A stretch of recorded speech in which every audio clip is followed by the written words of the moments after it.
ನೆಲಮಂಗಲ ನಗರಸಭೆಯ ನೂತನ ಅಧ್ಯಕ್ಷರಾಗಿ ಪೂರ್ಣಿಮಾ ಸುಗ್ಗರಾಜು ಅಧಿಕಾರ ಸ್ವೀಕಾರ.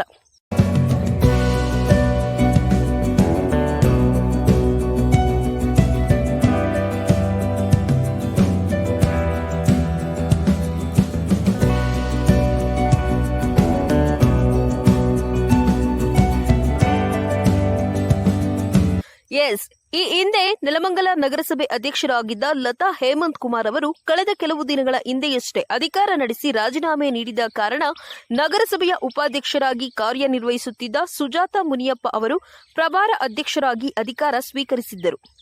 ಇದೀಗ ನೆಲಮಂಗಲ ನಗರಸಭೆ ಅಧ್ಯಕ್ಷರ ಚುನಾವಣೆ ನಡೆದಿದ್ದು ಬಿಜೆಪಿ ಪಕ್ಷದ ಚಿಹ್ನೆಯಿಂದ ಚುನಾಯಿತ ಪ್ರತಿನಿಧಿಯಾಗಿ ಜಯಗಳಿಸಿ ಹೊರಹೊಮ್ಮಿದ ಪೂರ್ಣಿಮಾ ಸುಗ್ಗರಾಜು ಅವರು ಜೆಡಿಎಸ್ ಪಕ್ಷ ಸೇರ್ಪಡೆಗೊಂಡ ನಂತರ ಇದೀಗ ಜೆಡಿಎಸ್ ಬಿಜೆಪಿ ಮೈತ್ರಿ ತೆಕ್ಕೆಗೆ ನೆಲಮಂಗಲ ನಗರಸಭೆ ಪಡೆದುಕೊಳ್ಳುವ ಮೂಲಕ ಪೂರ್ಣಿಮಾ ಸುಗ್ಗರಾಜು ಅಧ್ಯಕ್ಷರ ಗದ್ದುಗೆ ಅಲಂಕರಿಸಿದ್ದಾರೆ.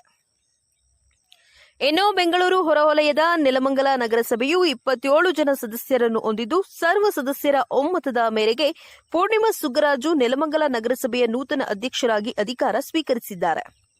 ನಂತರ ಮಾಧ್ಯಮಗಳ ಜೊತೆ ಮಾತನಾಡಿದ ಪೂರ್ಣಿಮಾ ಸುಗ್ಗರಾಜು, ನಗರದಲ್ಲಿ ಇರುವಂತಹ ಮೂಲಭೂತ ಸೌಕರ್ಯಗಳ ಸಮಸ್ಯೆಗಳನ್ನು ಮನಗೊಂಡು ಈ ಹಿಂದೆ ಅಧಿಕಾರದಲ್ಲಿದ್ದಂತಹ ಹಿರಿಯ ಅಧ್ಯಕ್ಷರುಗಳ ಆದಿಯಲ್ಲಿ ಎಲ್ಲ ಸದಸ್ಯರನ್ನು ವಿಶ್ವಾಸಕ್ಕೆ ತೆಗೆದುಕೊಂಡು ಉತ್ತಮವಾದ ಅಭಿವೃದ್ಧಿ ಆಡಳಿತವನ್ನು ನೀಡುವುದಾಗಿ ಭರವಸೆ ನೀಡಿದ್ದಾರೆ.